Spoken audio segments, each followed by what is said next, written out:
Have It's you done awesome. your big half pipe? I What do you call it a mean? half pipe. The big wave. You're gonna serve some big kahunas.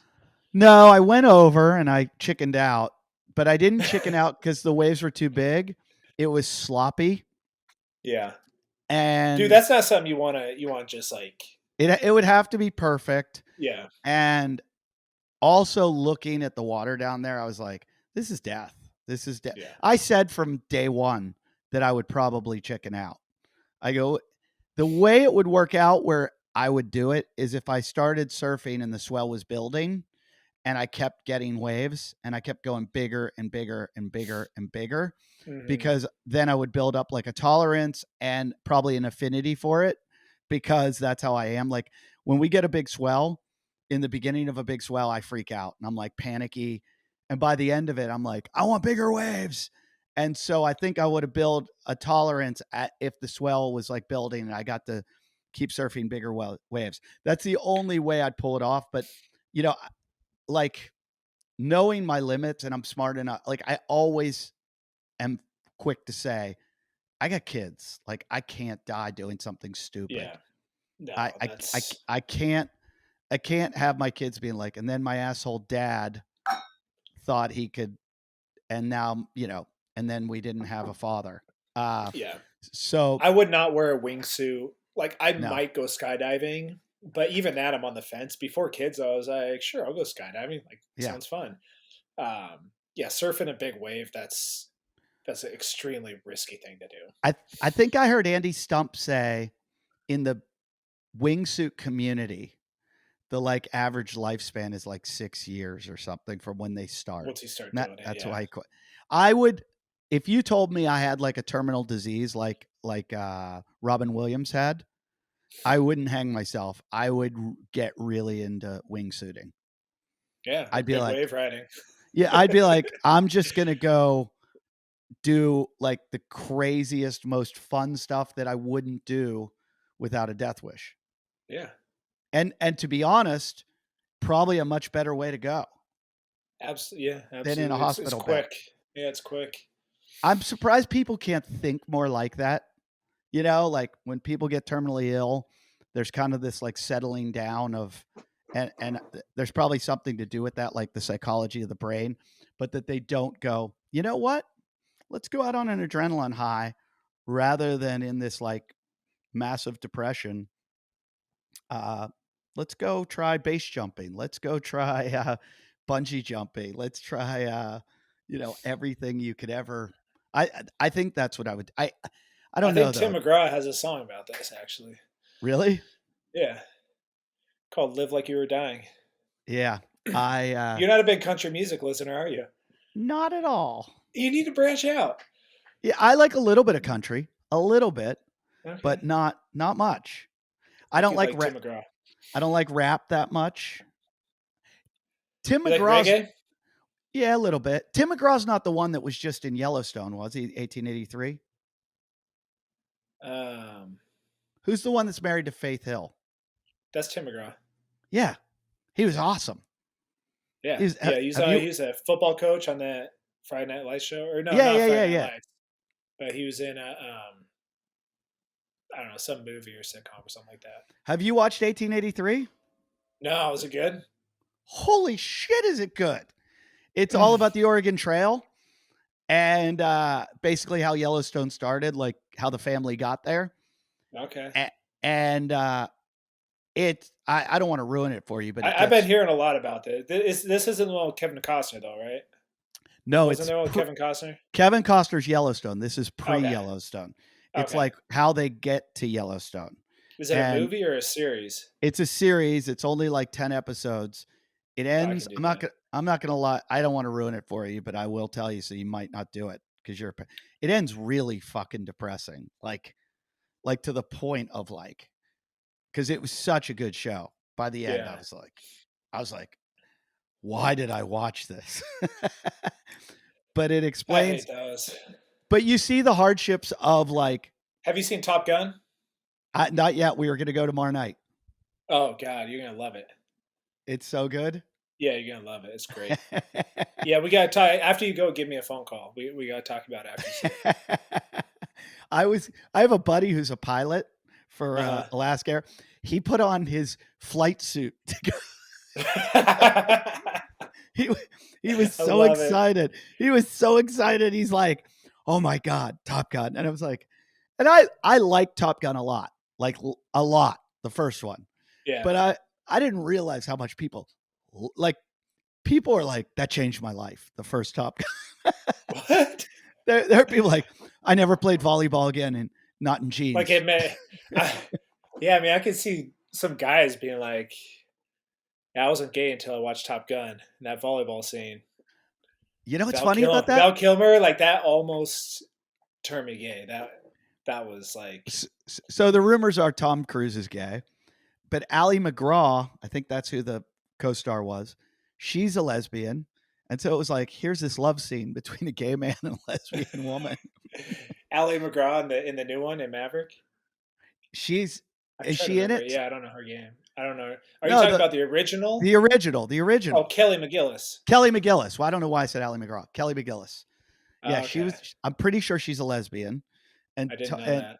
and you know, the rumors are that Tom Cruise. Well, you're Uh, closer to Hollywood than me, but I got a buddy who did some acting, and he put it best. He said, "In Hollywood, everybody's a little bit gay."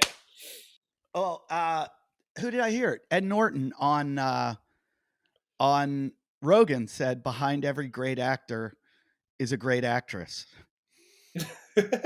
And he goes, think about it. He goes, it's a bunch of people that dress up, put on makeup, and play make believe. He's like, Yeah, it's the gayest thing in the world. And it's crazy. It's almost like you have to be a sociopath because they the best actors and actresses, or just let's call them all actors, but the best ones. Why are they so good? It's really because they're believable, I think. And so, what does it take to be like so believable? You probably have to just be like either so good at convincing yourself that you are this person that you're really not, or just like you're the best liar on earth. But it's a very unique skill set. It's not like the people they're playing could be like so righteous, or just have such high integrity, or just such a schmuck. They play all these different types of people, but it's not because they are that they it's not because they have those qualities that they can play those people. It's because they have the quality that they can convince themselves of anything. It's really weird. see, I have a total different belief on it from because I used to do acting and I've been in sitcoms and done a few little films, and I think it's the easiest fucking thing in the world. And that we give these people way too much credit, Yeah. and usually the ones that used to succeed in the past, it's because they were the best looking ones, like uh, you look at the George Clooney's and the Elizabeth Hurleys and these people, they're just like stunningly good looking, and that's why they go to the top because it's so it's really just great directors and then yeah, a bunch of people who win the lottery. I mean, there are some people that transform and I'll give people like Jim Carrey a lot of credit that transform into these ridiculous characters, and they're strange and weird and that, but like the hardest part of it is sitting and memorizing the lines and just going, okay, I gotta say this, then I gotta say that. And that's, but I get mad at them because they put themselves on such a pedestal and have award shows for each other all the time. And it's like, Hmm. there's people that run into burning buildings. There's people that deal with like old ladies that are shitting their pants all day long, that they're like attending to them. There's way harder jobs that deserve more credit than an actor.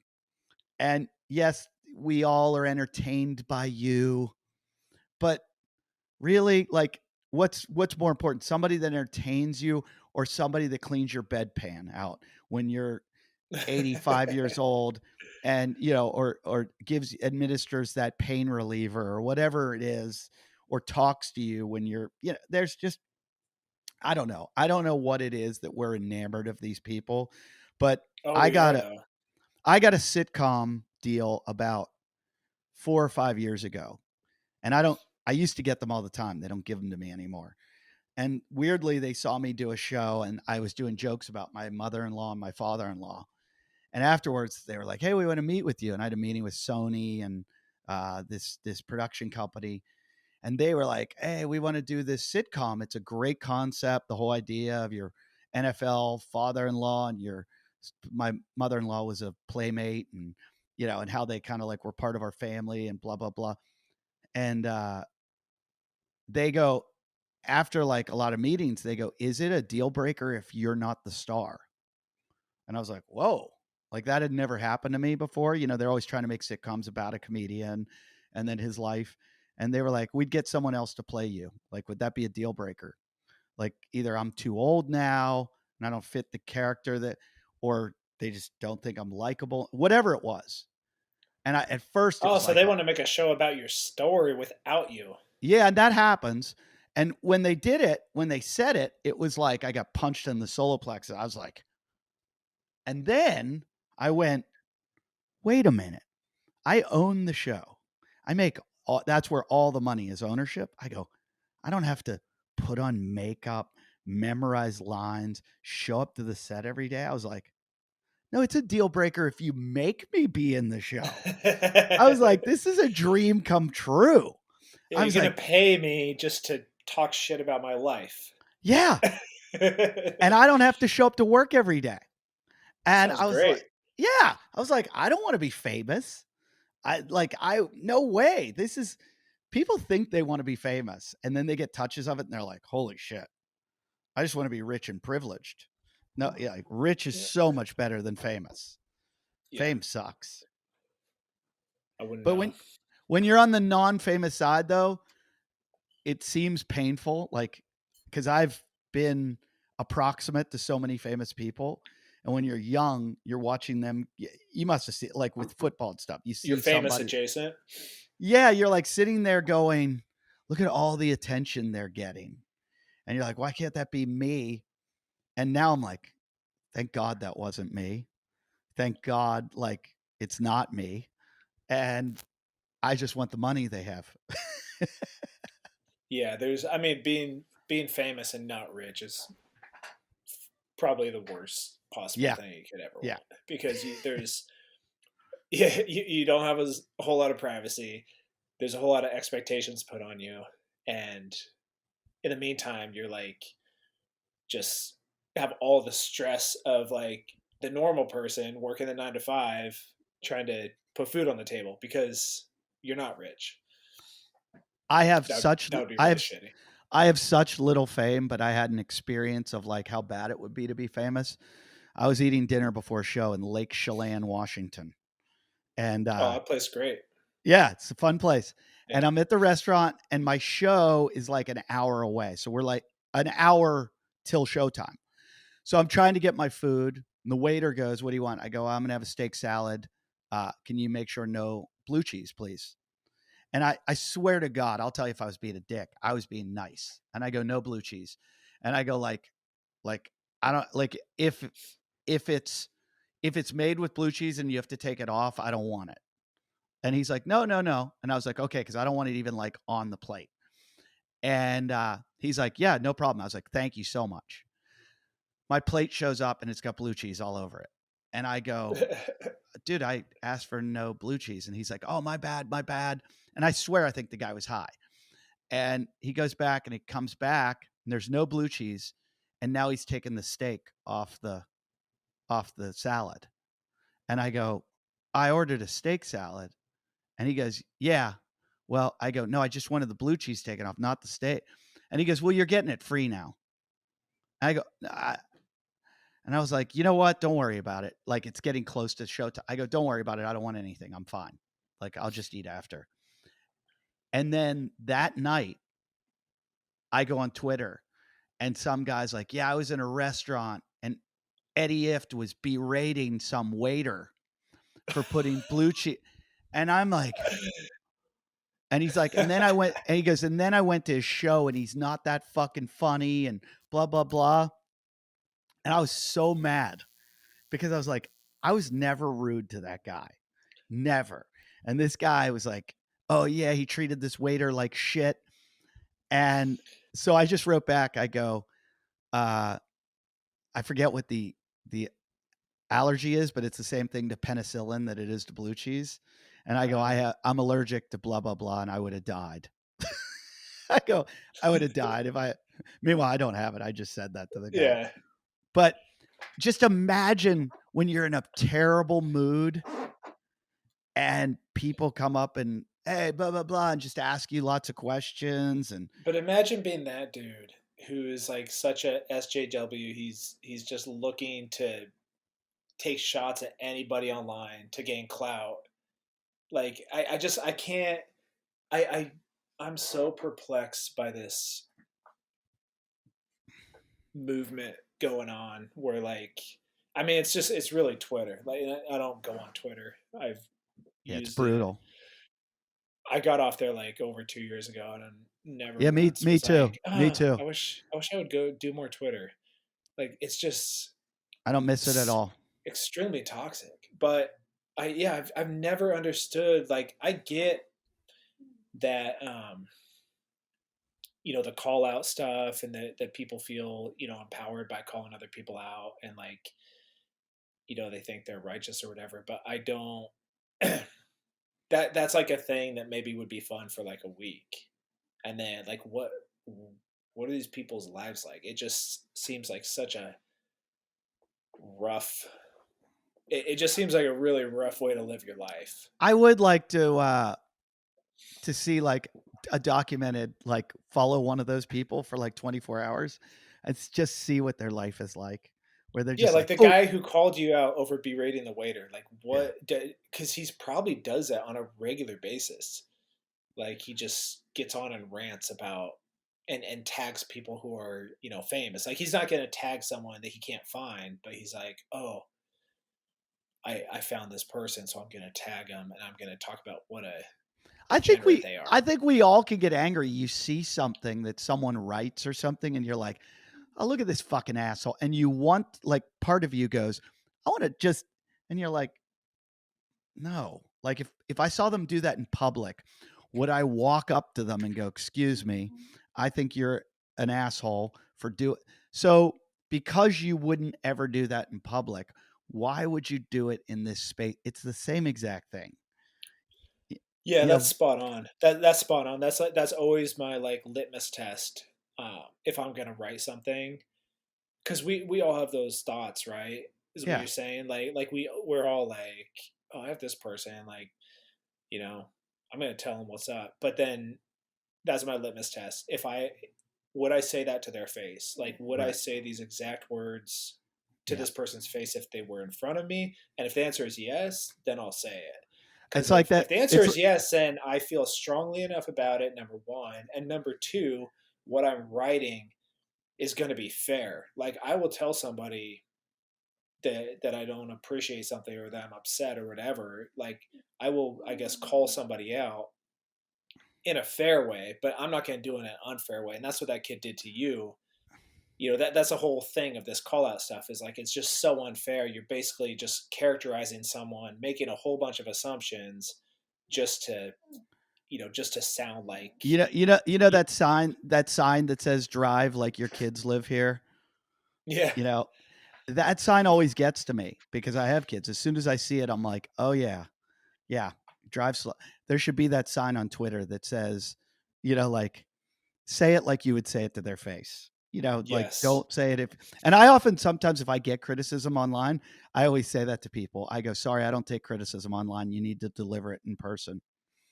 Because it's like, would you? Would you come say that to me? And some guys are like, yeah, I would. But I've seen even big fucking tough guys back down when it comes to in person. I had a guy come on the podcast one time. He was a guest of a guest, Hmm. and the guy hated me, and he would always talk shit. You probably know the guy too. He would talk shit on me all the time Was online. it me? No. And he would talk shit about me all the time. And I didn't really know who he was. And then he came to the show as a guest of someone. And he like wasn't on the show. He was just sitting there. And then he left the show. Like they left. And 10 minutes later, he's on Twitter, like bashing me. And I'm like, oh, you were right there in front of me. You didn't say a word to me to my face. As soon as you left, and he's like a big, strong dude. And I'm like, wow, you're kind of a weak person that you couldn't confront me in person. You do it as soon as you run to your little phone and get on there. And I was like, that's, you're a weak person. You might be strong physically, but Yeah. weak emotionally.